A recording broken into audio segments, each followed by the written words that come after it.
poignant à suivre.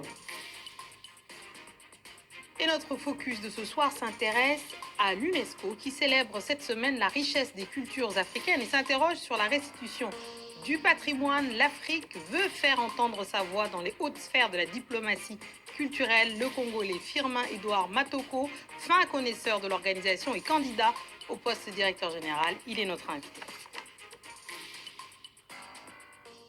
On ouvre ce journal par la République démocratique du Congo où plus de 1300 militaires et policiers congolais ont été évacués de Goma vers Kinshasa.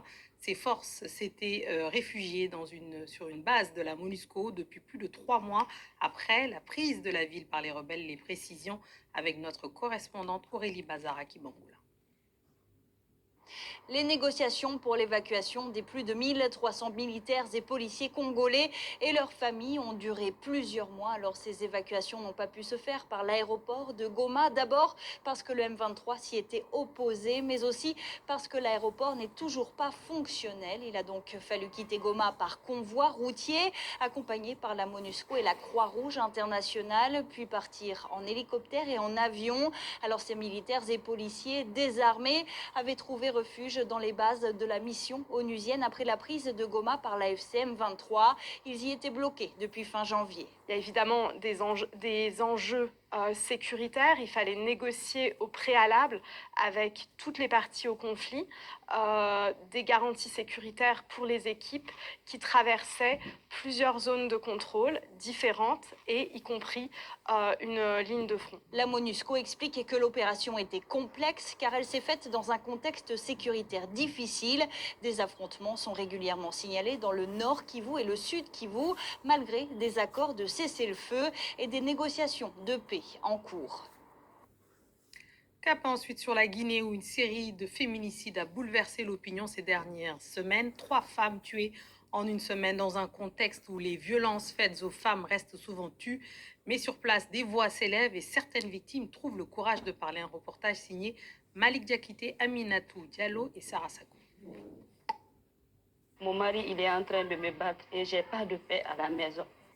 C'est avec une profonde émotion que cette jeune femme évoque le cauchemar qu'elle endure depuis 3 ans.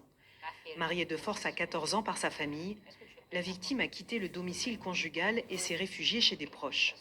Aujourd'hui, elle porte plainte contre son mari. Il utilisait les fils de DVD pour me battre et ensuite il fermait la porte, il me battait. Même quand les gens venaient pour frapper à la porte, il n'acceptait pas d'ouvrir. La moindre petite occasion qui se présentait, il me battait. À la maison, je voyais mes parents qui me disaient « il faut pardonner, c'est ainsi, la femme elle doit se soumettre ».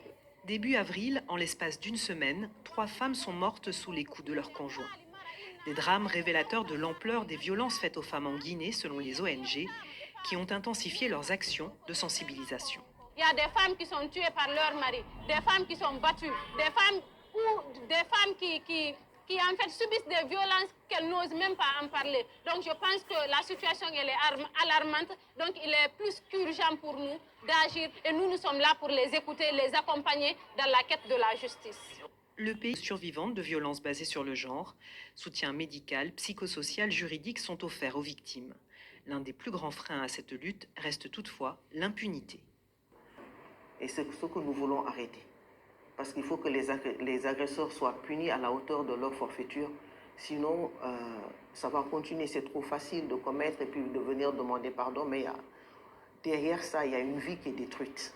Selon une étude des Nations Unies réalisée en 2019, plus de la moitié des femmes en Guinée sont victimes de violences conjugales. De succès, Mazar nous en parlait ici même hier. Président du Parti des Transformateurs et ancien Premier ministre a provoqué une onde de choc dans le pays. Il est accusé d'incitation à la haine. On écoute la réaction à présent du secrétaire général du Parti des Transformateurs.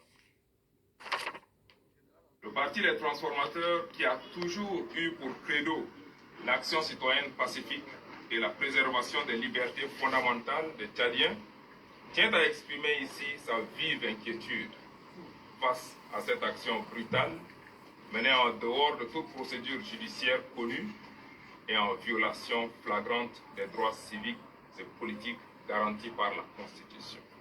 En ces heures troubles, nous appelons l'ensemble de nos militants, nos militantes, sympathisants, ainsi que tout le peuple tchadien au calme et à la retenue.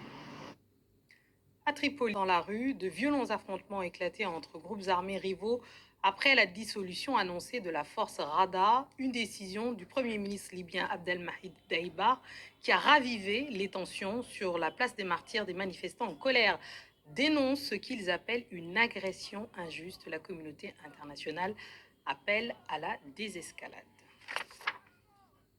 Traoré, le Premier ministre sénégalais, a tenu à exprimer son soutien aux dirigeants burkinabés face à la menace djihadiste, un appel à la solidarité régionale alors que la situation sécuritaire au Burkina reste extrêmement préoccupante.